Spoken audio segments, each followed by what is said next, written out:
भैया कुमार कुमार कुमारी थे। उनका एक छोरा और एक छोरी। छोरा का नाम चौपड़, छोरी का नाम भूबड़। और उनका 2 गधे। एक गधा का नाम बटेऊ, एक गधा का नाम लठोल। वो अपना गुजारा करें। उनका आ गया बटेऊ मेहमान, एक मेहमान आ गया। बोला राम राम राम राम, बैठा दिया खट पर, चाह पानी पिया दी, सब्जी रोटी बना दी, बढ़िया इज्जत करी। बोले आई रोटी खा लो।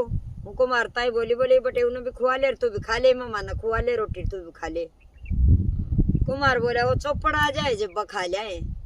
बटेऊ ने सोची माँ घी न चौपड़ के हैं, तू भी पाछे खाइए। घी का लगा घी आवस लोग क्या तू के खागा। बोला जी वो थोड़ी मैं खावांगे, नहीं खाते।